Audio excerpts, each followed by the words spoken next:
For the people, of the people, and by the people. The Indian Constitution, the longest constitution of any sovereign nation in the world, provides a comprehensive framework to guide and govern the country. At independence, India was not that merely large, diverse, but also deeply divided for one thing, to heal the wounds of the past and the present, to make India of different caste, creed, class, and community come together in the shed of political experiment. Hello everyone, myself Aishwarya Das, student of XIM University Xavier Law School, pursuing BLLB. I am here to give a brief upon the topic, the doctrine of separation of power, how it discovered, how it evolved, and how it adapted, and how it is used in different aspects. Let's continue. The concept of separation of power is the rudimentary element of the government of a democratic country. This principle corroborates fairness, impartiality, and uprightness in the workings of the government. Although it not followed in the strict sense, yet most of the democratic countries have adopted its diluted version under their irrespective constitutions. The concept of separation of power refers to a system of government in which powers are divided among multiple branches of the government, each branch controlling different facets of government. In the most democratic countries, it is accepted that the three branches are the legislature, the executive, and the judiciary. According to this theory, the powers and functions of these branches must be distinct and separated in a free democracy. These organs work and perform their function independently without interference of one into the other in order to avoid any kind of conflict. It means that the executive cannot exercise legislative and judicial powers. The legislature cannot exercise executive and judicial powers, and judiciary cannot exercise legislative and executive powers. So, here, this have differentiated the sphere that legislative cannot interfere into the executive cannot interfere into the judiciary. These are the three distinct with and different in their responsibilities. History of this doctrine. The separation of powers, also known as res politica, was first developed in the ancient Greek and was widely used by the Roman Republic. The concept was the result of centuries of political and philosophical development. This model divides the state into branches or estates with independent powers and responsibilities. The usual consists of division into an executive, a legislature, and a judiciary. And after the fall of the Roman Empire until the 18th century, the dominant form of the government structure in the Europe was concentrated power resting on the hereditary ruler. The single expectation to this was the development of parliament in England in the 17th century. In history, Romans used this model for a longer period of time. This res politica, which divided the organs in their own sphere and restrained themselves as they will do this work and the other will do this work. And it has come to an end in the 18th century. वो 18th century में end हो गई थी, लेकिन 17th century में England में parliament system was still there. So who is the first person to bring this concept in the books? It is the Aristotle. Aristotle was the first person to write about the separation of powers in his book entitled Politics. He has described three agencies of the government. The three agencies of the government are the General Assembly, the public officials, and the judiciary. Then John Locke also described about this model in his book, Two Treatises of the Government in 1689. He defined them as legislative, executive, and federative. He, however, did not consider them as co-equals.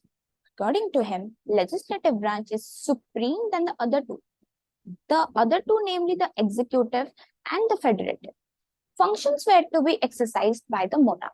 In his model, corresponds to the dual form of government existing in England at that time. the parliament and the monarchy. Then comes the Montesquieu theory of separation of power.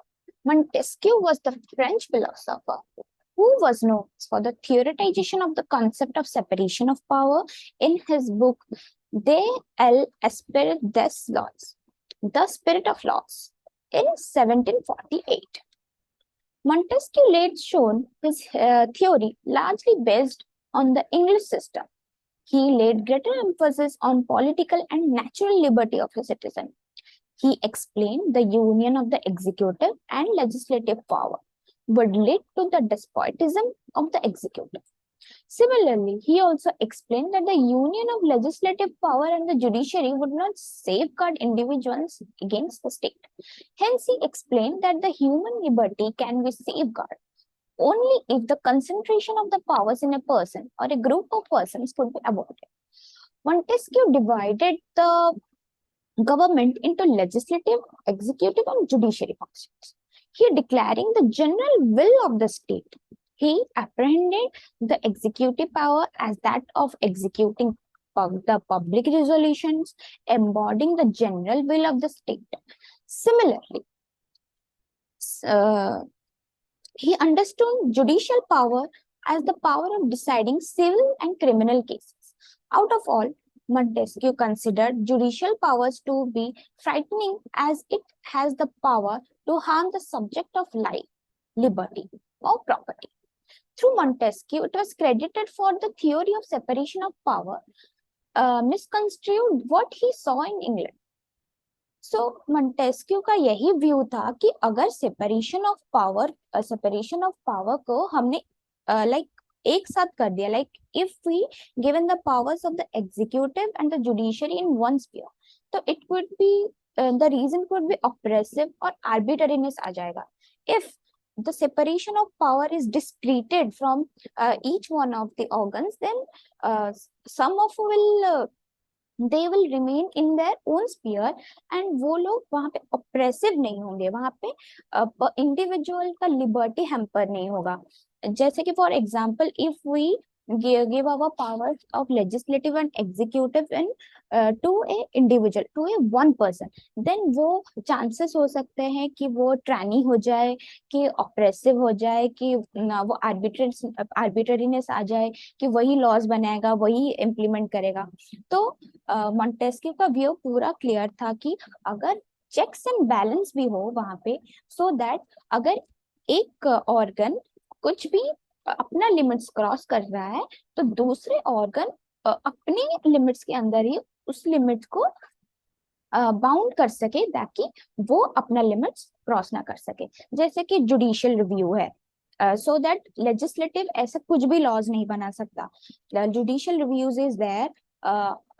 फिर judicial unconstitutional declare भी कर सकता है अगर legislative ने beyond the basic structure doctrine को avoid किया. तो जैसे कि केस लॉज है हमारे Kesavananda Bharati, Ram Jawaya versus state of Punjab. वहां पे हमने डॉक्ट्रिन और सेपरेशन ऑफ पावर के मॉडल को अच्छे से एक्सप्लेन भी करेंगे और वहां पे देखेंगे भी कि कैसे केशवानंद भारती में कैसे जुडिशरी अपना इंटरप्रेट कर रहा है कि still there is the law कि law authorize to the property, but still the amendment will be valid as it abridges the fundamental rights of the individual.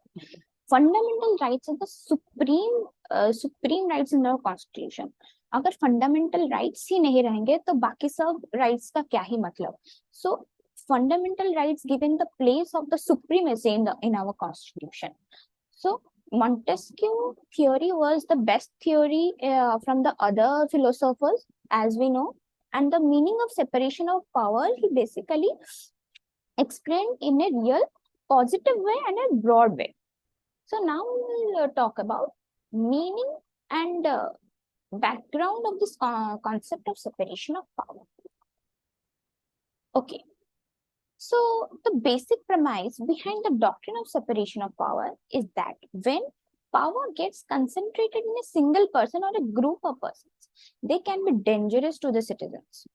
Hence, the principle of separation of powers aim at removing the concentrated power and preventing abuse.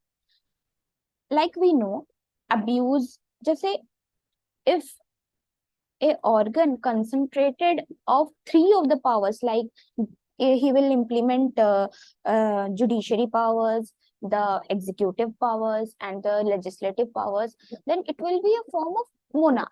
That will be no form of democratic organ. Arbitrary हो जाएगा, oppressive हो जाएगा. They can also violate the rules. They can also be oppress the rules. वो वहाँ पे मनमानी कर सकते हैं, अपना फ्रॉड होगा, सब कुछ हो सकता है. तो उसको हमको प्रोटेक्ट करने के लिए यहाँ पे सेपरेशन ऑफ पावर्स का मीनिंग दिया गया है. So hence the principle of separation of powers aims at removing the concentrated power and preventing abuse. Generally, all the powers of the government can be categorized into three classes: enactment of the laws, interpretation of the enacted laws, enforcement of the enacted laws. These are simply put as legislative, executive, and the judicial powers of the government. The executive makes laws, decisions, and implement laws. Legislature issues enactments, and the judiciary adjudicate the disputes. The doctrine of the separation of powers implies independent functioning of each pillars of the democracy. Hence, the principle of separation of powers deals with mutual relations among the three organs of the government: the legislature, the executive, and the judiciary. Of course, and the judiciary. And the three powers in the democracy must be maintained separately and exercised by separate organs of the government. It also tries to bring exclusiveness in the functioning of the three organs of the government and strict demarcation of powers among them. It simplify that the three organs of the government to be independent of the other, and none should not perform functions belonging to each other. According to Wade and Phillips, the concept of separation of powers means three different things. The same person should not form part of this more than one of the three organs of the government. Example, ministers should not be made to sit in the parliament.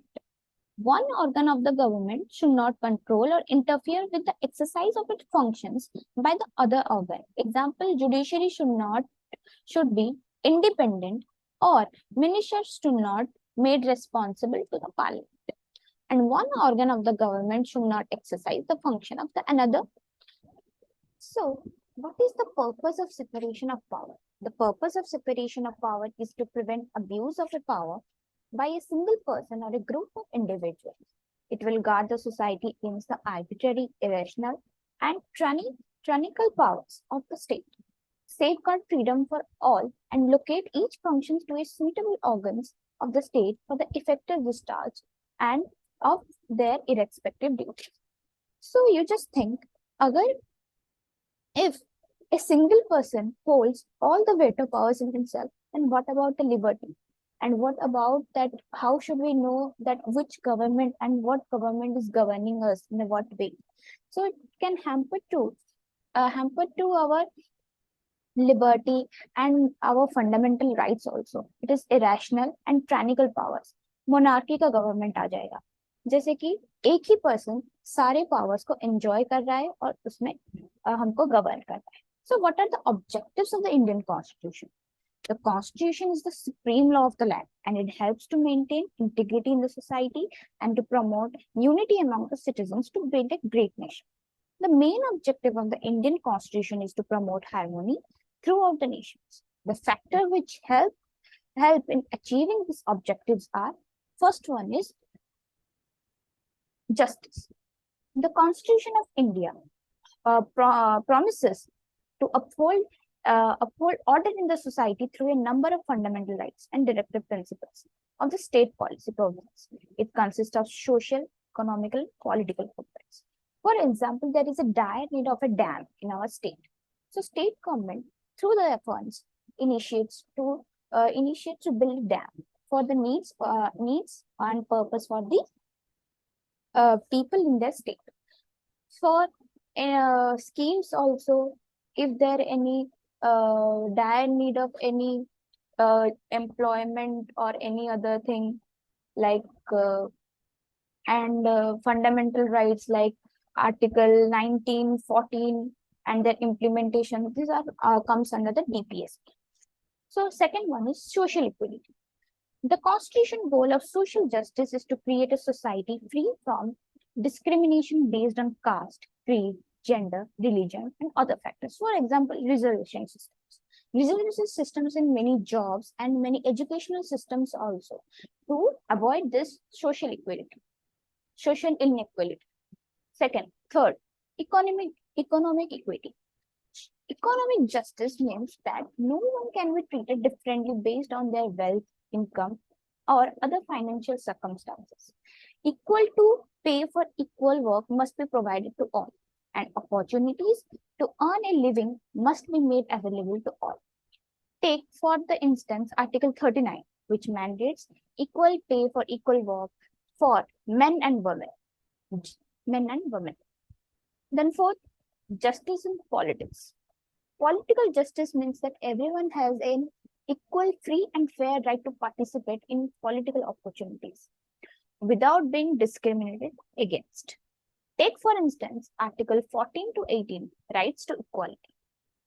Fifth, equality. The concept of equality refers to the fact that no segment of the society enjoys any particular advantages and that everyone has been afforded equal opportunities for everything without discrimination. For Article 14 states that everyone is equal before the law. Then, sixth, liberty. The freedom of individuals to choose their way of life, political views, and behavior in society, referred to as liberty. Freedom does not imply the ability to do anything. A person can do anything within the parameters established by the law. Seventh, fraternity. A sense of brotherhood and an emotional connection to the nation and its inhabitants are referred to as fraternity. The nation dignity and the unity are enhanced by the fraternity. So these are the objectives, while the separation of powers also based upon that. Through these objectives, separation of powers or the organs will work upon these objectives. So proceeding further,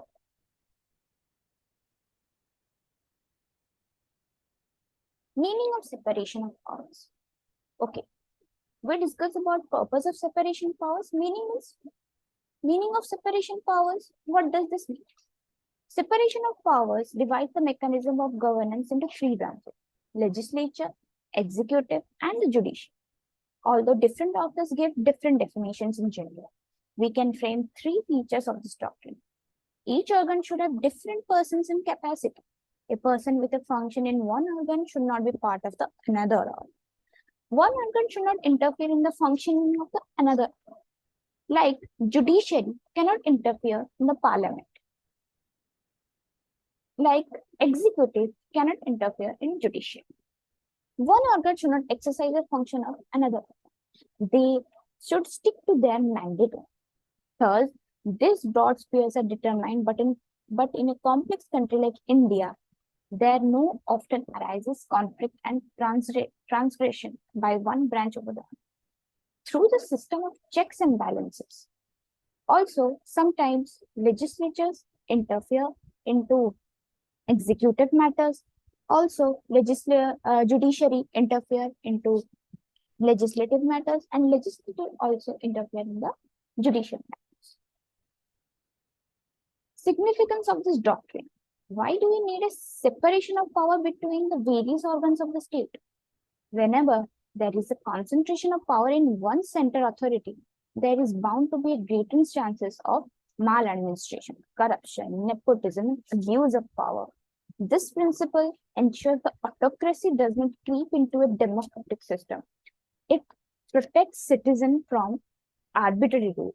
Hence, the importance of the separation of power can be summed up as follows. Keep the autocracy away. Safeguards individual liberty. Helps create an efficient administration. Judiciary independence is maintained. Prevent the legislature from enacting arbitrary or constitutional laws.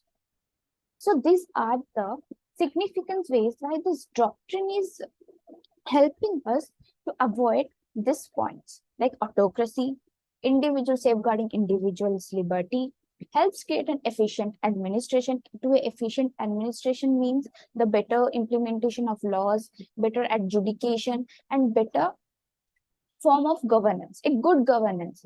A good governance means a, a good governance leads to a developed democratic country. Which also, what are the main reasons that why there is a need of separation of power? Because why there is separation of power? What are the drawbacks? Concentration on power, because history has repeated demonstrated that centralization power in one hand can result in disastrous outcomes. The doctrine of separation of power is being undermined in an effort to safeguard it. Second, transparency. When the principle is put into practice, the government become liable, accountable, and answerable to its citizens for its action, which aids in the advancement and defense of human rights. Third, elimination of other governments. One of the most serious flaws of other governments of administration, such as monarchy or a dictatorship in which the king is not accountable to his people, is eliminated by separation of power. Fairness by nature. The following principle establish a balance of the parts within the government, ensuring that the laws are just in accordance with the natural justice, and that is function and controlled by one another while remaining distant from one another. So, this is the significance of the doctrine. Constitution status of separation of power in India. On a casual glance at the provision of the Constitution of India, one may be inclined to say that the doctrine of separation of power is accepted in India. Under the Indian Constitution, executive power of center and the state in the president and the governor by the means of Article 53 Clause 1 and Article 154 Clause 1 respectively.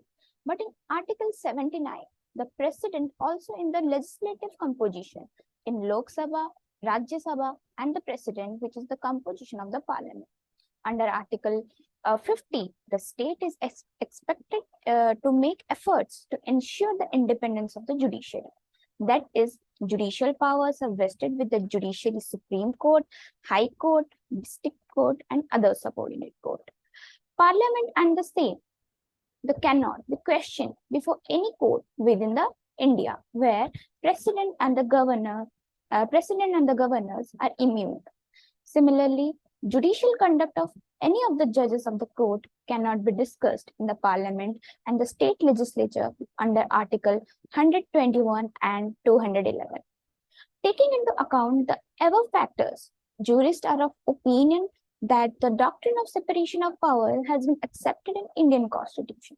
But if we study the constitutional provisions carefully, it's clear that the doctrine of separation of power has not been accepted in India in its true sense. In India, not only there is functional overlapping, but there is functional overlapping also. The overlappings are may be stated as executive powers of the union and the state are vested in the president and the governor respectively, but they do exercise their powers with the aid and advice of the councils of ministers. Both the president and the governor exercise power of ordinances, making under Article 123 and 213 respectively. Thus, they perform legislative functions as well.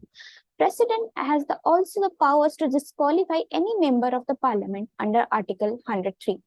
President also enjoys the pardoning power under Article 72 and the governor Article 161, which is a judicial nature.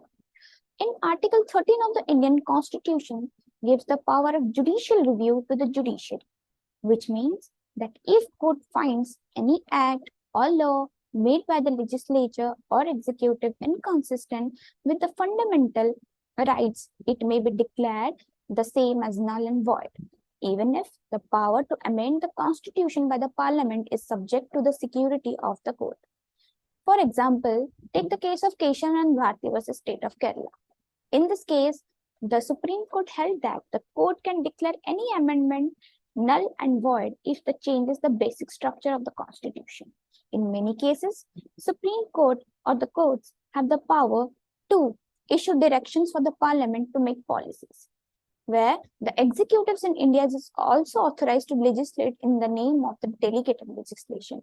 In the name of administrative adjudication, the administrative agencies like statutory tribunal and domestic tribunal and have been constituted and perform judicial functions. Here, the constitutional not directly given the provisions for the separation of power, but by some articles, it's clearly we can see that we have separation of power in not a strict sense, but in broad sense, having interdependent. We are not codependent, but interdependent upon each other, which are balanced by checks and balance method. So now, judicial pronouncement upholding separation of powers doctrine. So here are some case laws which define the concept of separation power in a clear and broad sense. So the first case law is Ram Javaya Kapoor versus State of Punjab. In this case, the petitioner and 5 others carried on a business on preparing, printing, publishing, and selling textbooks for different classes in the schools of Punjab for the primary and middle school classes under the name Uttar Chand Kapoor and Sons. It alleged that the Education Department of Punjab government, in pursuance of their policy of nationalization of textbooks, issued an executive order acquiring the copyright in selected books from the authors and undertaking on printing. The petitioner claimed that it is a violation of their fundamental rights to trade under Article 19, Clause 1, Subclause G of the Constitution. Along with it is against the federal principle of the Constitution of India, as it violates the doctrine of separation of power. Their contention was that the executive government of a state is incomplete without any legislative sanction in any of the trade or business activity. So what are the issues raised here? Whether there is a violation and infringement of the fundamental rights of the petitioner, or what are the extension of the executive power. The Supreme Court said that there is no absolute separation of power recognized by the Constitution of India. Article 73 of the Constitution of India gives power to the executive of the Union to make laws for the Parliament. Likewise, Article 162 of the Constitution of India provides the same provisions for the state government. Hence, the petition was rejected on this ground. So, the second case laws. In Indira Nehru Gandhi versus Raj Narayan. And when Indira Gandhi government period was there, Indira Gandhi made many amendments, made 39th constitutional amendments, nullifies the judgment of the High Court of the Allahabad.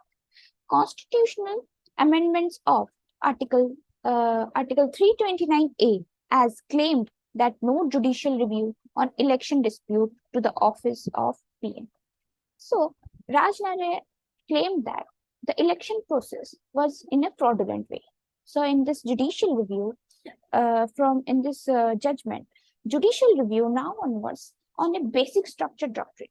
Free and fair elections and judicial reviews is under basic structure doctrine. The third case, P. Kannadasan versus State of Tamil Nadu. It was held the Constitution has invested the constitutional courts with the power to invalidate laws made by the Parliament and the state legislature, transgressing constitutional limitations where an act made by the legislature is invalidated by the courts on the basis of legislative incompetence. This legislature cannot enact a law declaring that the judgment of the court shall not operate. It cannot overrule or annul the decision of the court, but this does not mean that the legislature which is competent to enact the laws cannot re-enact the laws. Similarly, it opens to the legislature to alter the basis of the judgment. The new law or the amended law can be changed on the ground, not on the ground that seeks to effectuate or circumvent the decision of the court. This is what is meant by checks and balance inherited in the system of government incorporating separation of powers. Comparison between USA and India. USA. USA legislative powers in the Congress of the United States, executive powers of the President, and judicial powers with the Supreme Court. The legislative and executive and judicial powers reside in separate organs in the American Constitution under Article 1, 2, 3. It has a strong separation of power. By comparing the separation of power between US and India, so we can see the clear definition that USA contains the separation powers in its own constitution, where India gives the reference articles where separation of powers we can see, where USA accepted in a rigid sense or a strict sense, where India accepted it in a broad sense. So there is an exception in the US strict sense of separation of power, where Congress, to the exercise of his veto power, he also exercises the law-making process in exercise of his treaty-making power. He also interferes with the functioning of the Supreme Court through the exercise of his power to appoint judges. In the manner, Congress interferes with the power of the President through vote on budget, approval of appointments by the Senate, and the ratification of the treaty. It also interferes with the exercise of powers by the court by passing through procedural laws, creating special courts and approving the appointment of judges. In its turn, judiciary interferes with the powers of Congress through judicial review.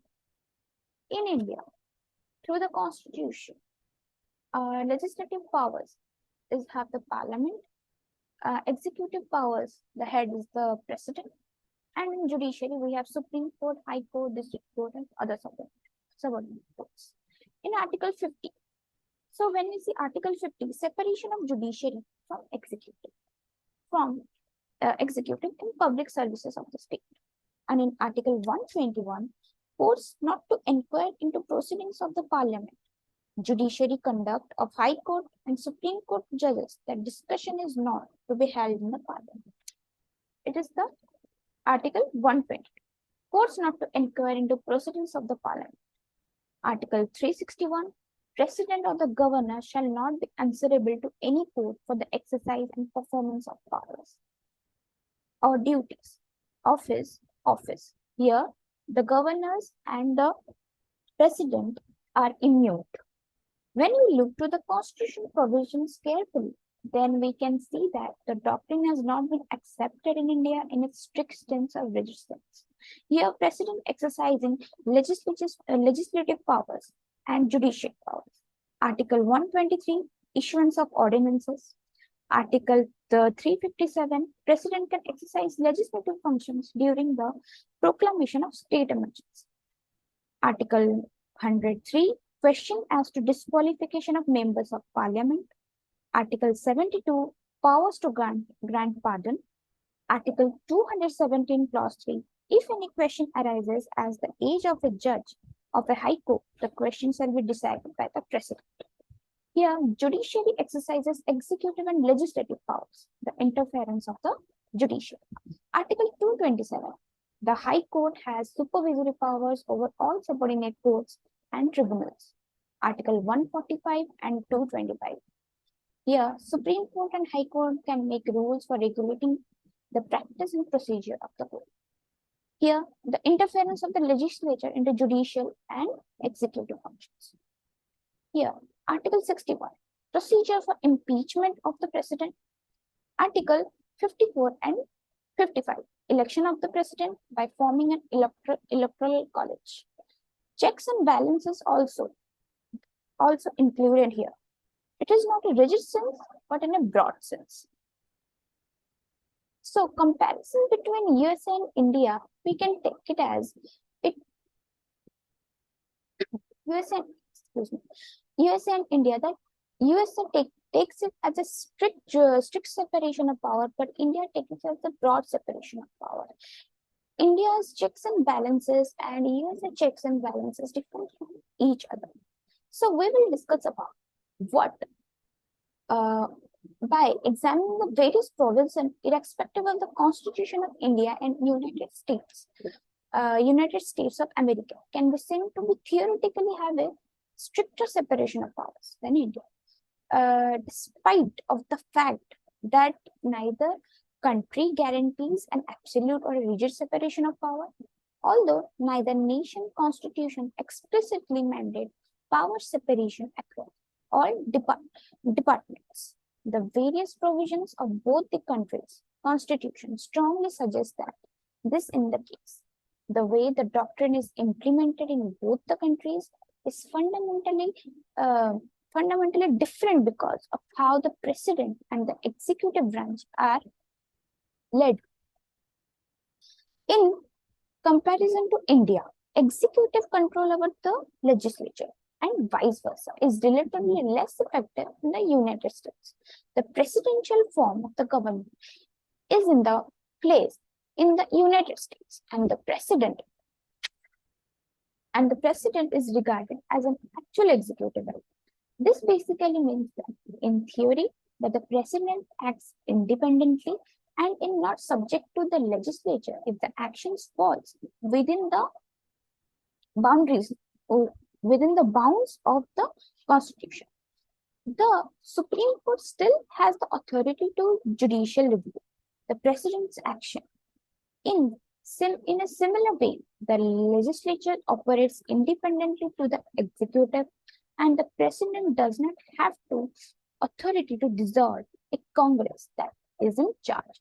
With regard to the situation in India and the control of the legislature over the executive and vice versa, a distinction must be made in this regard. The president is the only nominal head of the state in India. The Council of Ministers, which is part of the legislature, provides president with the assistance and advice when making decisions. Additionally, a parliament can be dissolved by the prime minister, who may be viewed as the actual head. The fact that the United States Constitution guarantees an absolute separation of powers between all the three departments in another pertinent distinction between the two country structures. In contrast, there is no such separation in Indian Constitution. In addition, staff members serving in the legislature and executive branches frequently overlap. As a result, despite the fact that the operation of the doctrine remains the fundamentally similar in India and the United States, there are some differences that cannot be ignored. Both the country structures are frequently criticized. Nevertheless, it is important to note that both the nations have adopted the practice that is both best for them, taking into account their social and historical context.